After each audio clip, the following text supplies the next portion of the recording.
welcome to my collection and Mary Kate's. Yeah, I'm here too. Mainly mine. Hi. Mainly mine. So this is everything. We started off originally with this shelf over here, moved up to buy this shelf, and then made that shelf. Well, we really made that shelf first.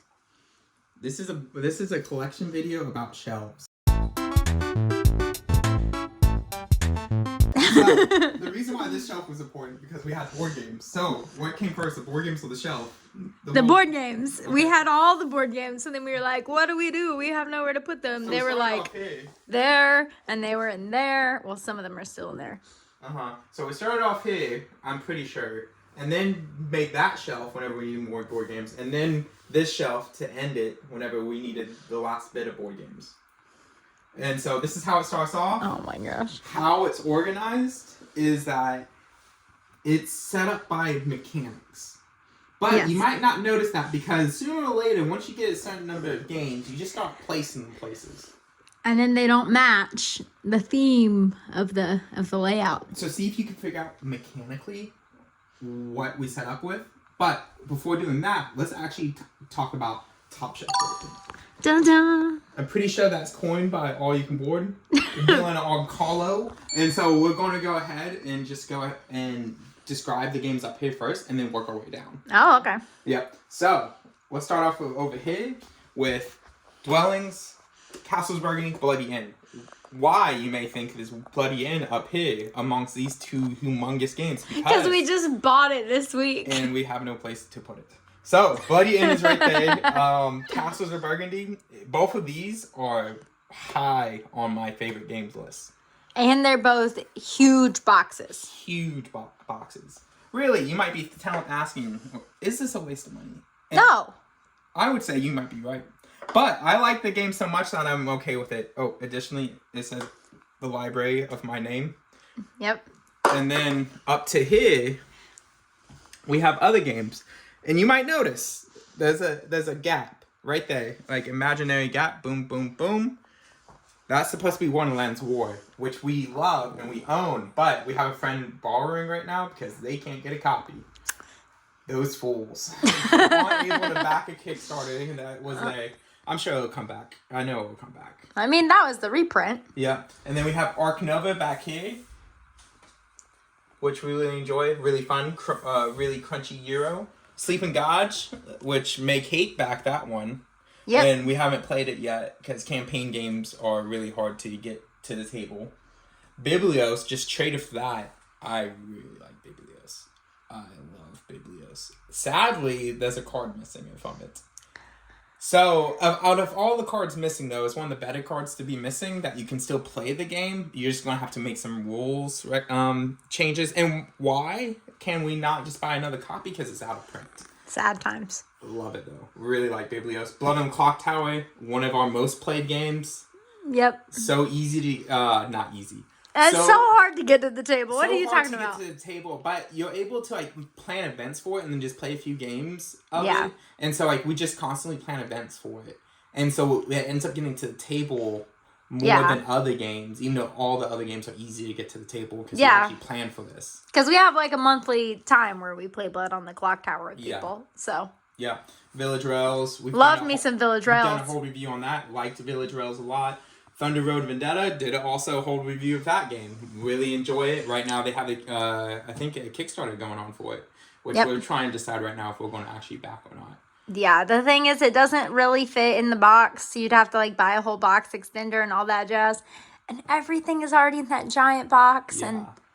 But I would say the tray isn't the best for it. That's true. Everything falls out when you turn it sideways like that. That's going to be everywhere. And then we have Compound EV, Nemesis, spooky, scary aliens. They just straight up, die all the time, like us playing that game. But we need to play it at more play count. We played at 2, and that is atrocious. If you people who actually love Nemesis, you got to play it more than 2 with 2 players. Yes, we just got to find 2 more people to play with. And then some cute small box games, mainly Oink, and then Seesaw and Paper. Which we really like. We also have a tiny little dice tower there. Yeah. That is just cute. Mm-hmm. And then boom, top of the shelf. So top of the shelf, we started off with Heat, which is an okay game. You don't think so? I don't know. It just seems like coming in a little hard. I really like Heat, but don't like it as much as other people who hype it up so much. I think it's a good deck builder, but I'm not going to overhype it. And I want to play it with more of the expansions. We played it probably 2 to 3 times. Yeah. So Heat, which then is right next to a game that we love. So a complete contrast. We absolutely love this game. Raw, one of my favorite games of all time. Boom. Also compare that to Modern Art. By Ryan and Canencia. Just different ways to go about it. I would say this is more fun. How dare you? Make-Hate likes Modern Art more. I like both of them. I would say they're both like up there, like top 20 games for me. But Raw, I would say, is more haha fun, where that one deals with a little bit more, but you got to do a little bit more thinking. I mean, that is true. So I'm playing off my gut here and always throwing down that Raw tile. Oh my gosh, always. Devin won't ever let it go around the circle. As soon as it gets to him, boom. You got to teach him what's up. And then you got Quest for El Dorado, Camel Up, some racing games. We played Quest for El Dorado a ton. Camel Up, haven't played as much. And then Chinatown and Undaunted. Furnace. Sandwiched with Furnace in the middle. Undaunted. So it's pretty much Undaunted, friends, the shelf. We do not need both of these copies of Undaunted. I think Stalingrad is the best way to play Undaunted, but I've only played it like these two, obviously. Those are the two I own. But it improves it so much. Like, you get so much more emotionally invested whenever you're losing people. I'm so sad. Every time my people die, I'm like, no, they're going to be injured and more useless now. Really enjoy that. So enjoy this whole shelf. Chinatown, though, is very group dependent. We like the game a lot, but I've come to learn after now playing it 10 plus times that you really have to play with the right group of people. And then boom, we got some hidden movement games in Mind Management, Sniper Elite. We have one more that's on that shelf and we haven't played yet. Mind Management, though, is a really good game. Out of all the hidden movement games I played, which now is like 3 or 4, Mind Management is my favorite for sure. So much so that I'm thinking about getting rid of Sniper Elite. Don't know if I'm going to pull the trigger on that. We already talked about castles. Here's all the acrylic tiles. We just had to lay that somewhere. And then also some more deduction games that go all the way to here. So Search for Planet X. This one might be my favorite. Make it was it some Search for Planet X. I will play that game by myself. Yeah. It's such a nice puzzle. And that says a lot because we don't play games by ourselves often. So we really enjoy that game a lot. And then I counted that with Make-Hate's one of Make-Hate's most hated games. Not that she hates the game, but she hates playing the game. Does that make sense? So it aggravates Make-Hate's no end playing Tiny Towns. Yeah. So we never get to the table even though we both like it. I like it, but it makes me angry. Yeah. So do with that with what you may. Boop, which is actually signed by the designer, which is really fun, really cool. We have a copy of Boop that is opened somewhere. Yeah. And we have Boop. We have too much Boop. No, we only have the we gave away the other one? Yeah. Yeah. Hi, I'm not Devin. But I am going to talk about our shelf of games. Yep. Alright, so here we have one cube of the Great Wall. And behind this box of the Great Wall is lots of other boxes of the Great Wall. Yeah, a lot of boxes. It's so many boxes. One time we pulled this out and we set up all the pieces and we laid it out all over our table to play it. Yep, and that's about as far as we got with that. So Kickstarted, wasted money? Probably. But I want to play it before we try to give it away or sell it or anything because it feels like such a waste. Mm-hmm. The little walls are actually behind Dwellings of Eldervale. Fun fact, because I couldn't get them to fit back in the box. Mm-hmm. All right, next shelf. We have Small World. We have expansion for Small World. Mm-hmm. This was actually one of the first games that we owned. Yeah. Yeah, so we used to play the heck out of that game. Devin used to beat everyone at this game so much that all of his friends, specifically Sam, would start to scheme against whatever we can do to make Devin lose. I don't care if I win or not. Just make Devin lose. Every time we played this game, that would aggravate Devin to no end. Yep. It's a fun game. Enjoy it a lot. It's a fun game. Then we have Brian Baru, High King of Ireland, which we've not played yet. Followed by Inish, which we've also not played yet. And Cartographer's Heroes, which we've also not... You know, coming to think of it, I think we've only played half of the games in this box. in that one specific calyx. Yeah. Yeah. So here we have Taco Cat Goat Cheese Pizza. We played that game. Yeah, my sister almost got her finger broken playing that game. Yeah, it was really stressful. And then Dinosaur Island, Roaring Right. Yeah. The Roaring Right that makes you feel like you're actually making like a Jurassic Park. Yeah, it's a fun game for sure. It is a fun game. All right, followed by, I'm gonna start talking about this shelf. You've already talked about this shelf. Yeah. This one. This one, the little boxes.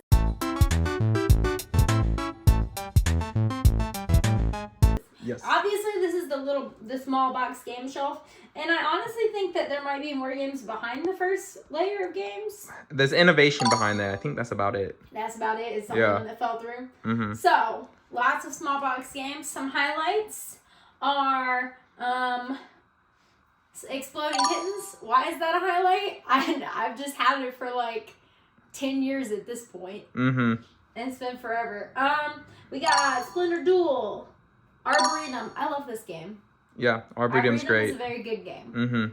I mean, it's just so pretty and nice. Splitto, Sushigo, Hanabi. Devin's favorite play of last month. I love Hanabi. It's so good. Fox in the Forest. Cat in the Box.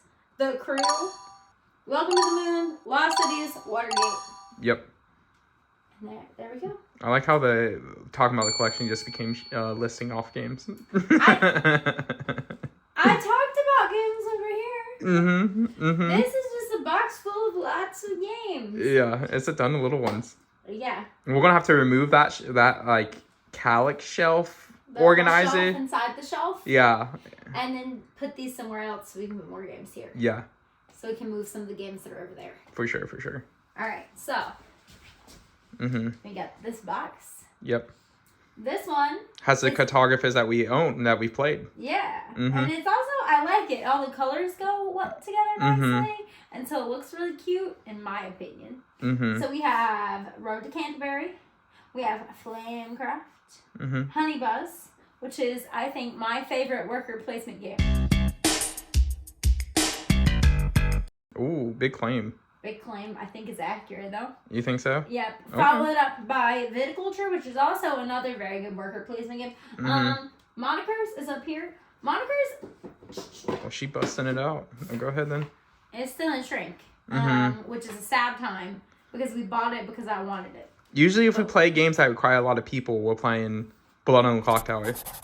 Yeah, we had the perfect opportunity to play this like 2 weeks ago, and we just completely forgot that we had it until we were already at our friend's house, and then I was just sad. Yep. Okay. All right. Welcome to me on the floor.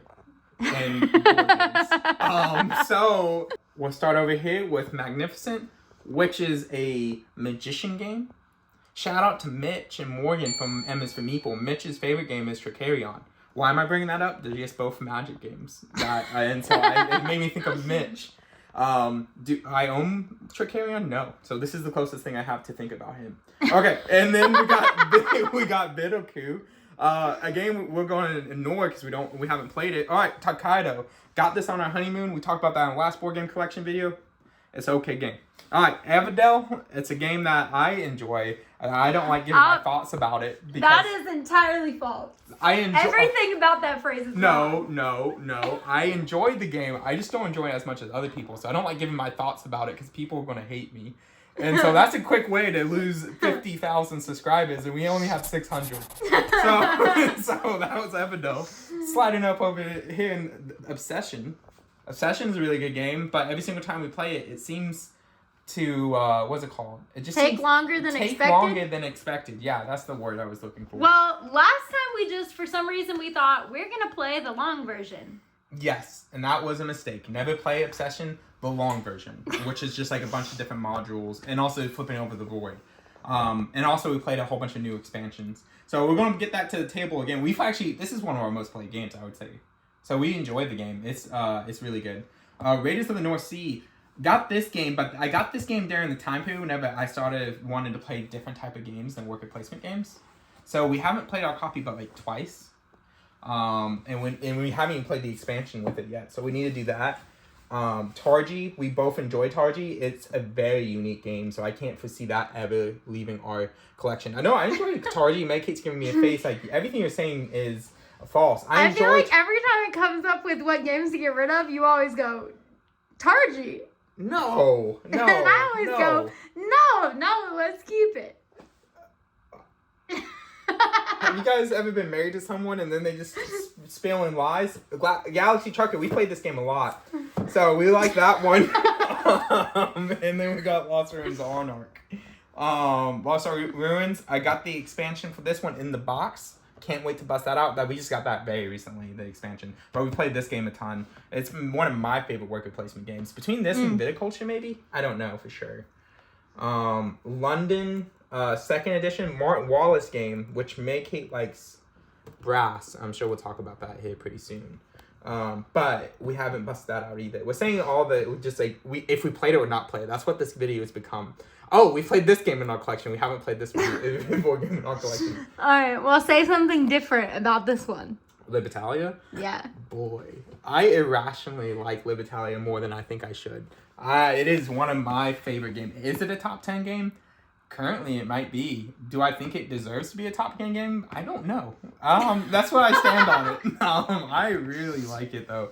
Like, it makes me so giddy whenever I play that game. I like it a lot. Next to another top tier game, Poo Chain Magnet. Dun dun. Even though the last play I had was really bad.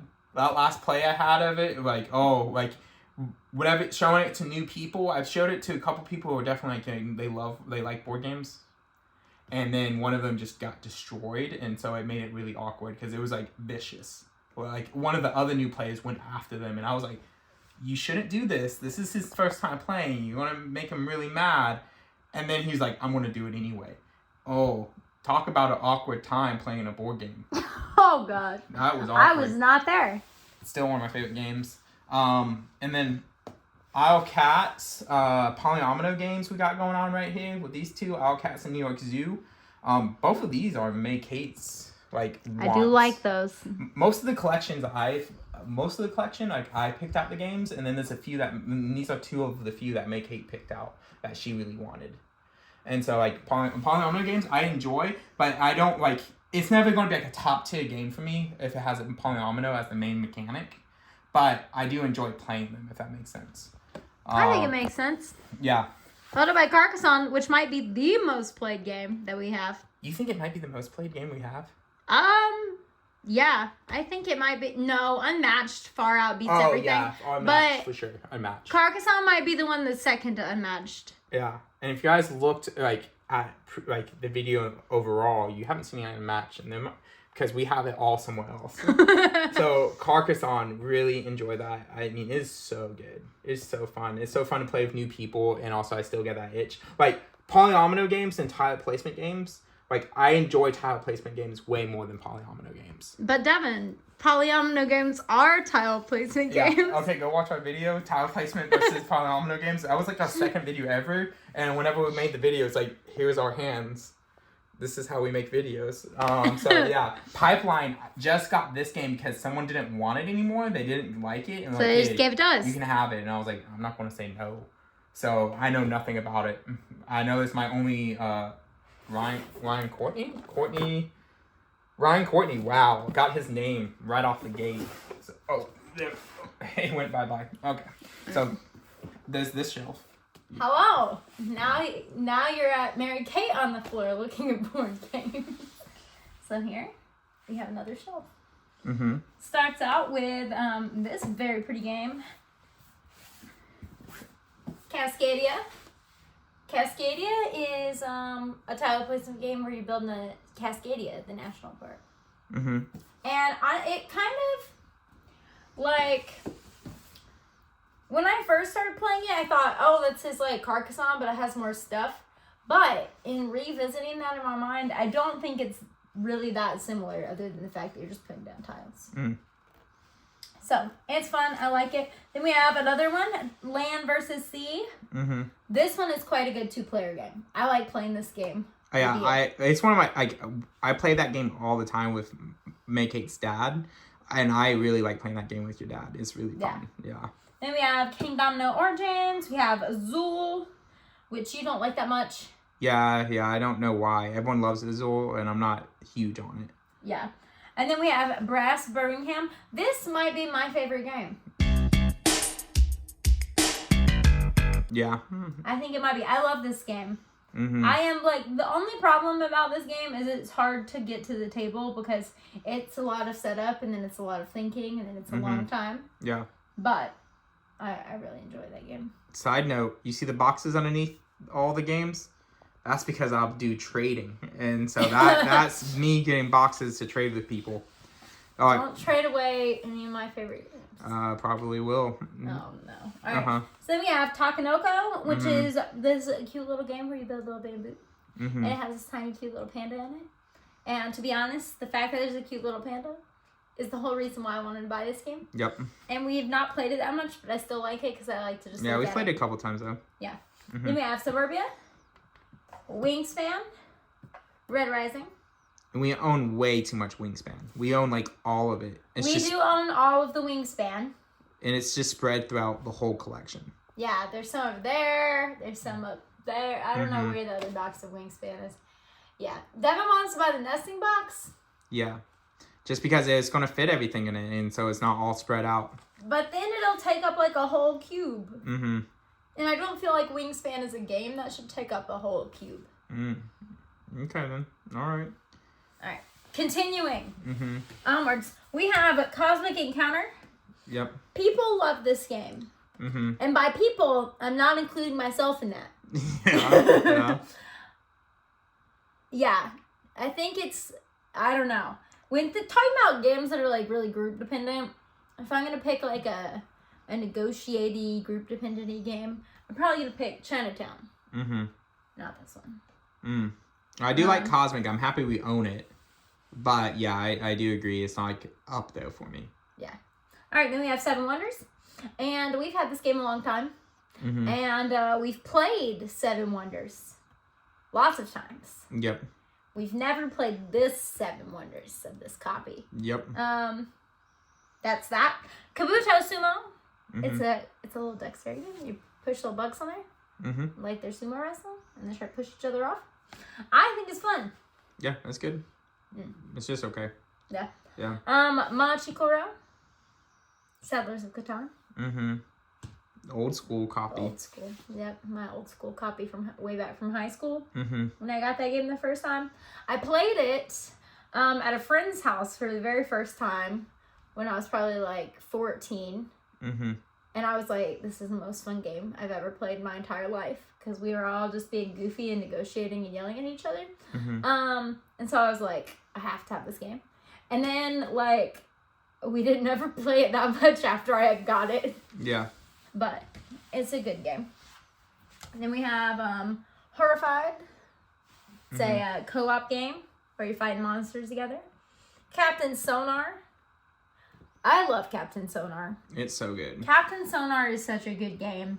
It is so fun. Yeah. We can have our friends who don't even like playing board games that much, and they will have a blast playing this game. Yeah. Yeah. Yeah, I really like Captain Sonar a lot. Yeah. It's the perfect 6-player game. Yeah. Yeah. Or 8 players. It's just, it also plays well at 6. Yeah. Which some people might say 8 players or nothing, which I would disagree. 6 or 8 players or nothing. Yeah. Not 6 7. or 8. Not 7. Yeah. I mean, you could play 7, but just one team would have one more person than the other. Yeah. Yeah. Then we have, what does that say? Project Elite. And Escape. And Escape. Real-time games right there. Yeah. I've not played this game. Yeah, we just recently got that one. Yes. But I have played this game. Yeah. And it's kind of goofy.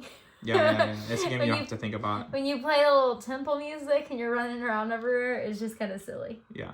So, and it's an old school game too. Yep. So this is the whole big shelf. Then we got our tiny shelf, our little tiny shelf that we got after our big shelf that has a lot of games that we got and we haven't played yet. You're going to see some shrink wrap on games. But we have played a few of these, like King of Tokyo, Summoner Wars, Clans of Caledonia, Aquatica, Moonrakers. Really like these two on this shelf. King of Tokyo gets to the table all the time. Dark Edition is definitely a good addition, but don't feel like you have to go out and get it because it's out of print. And I don't think it adds so much so that you need to get it.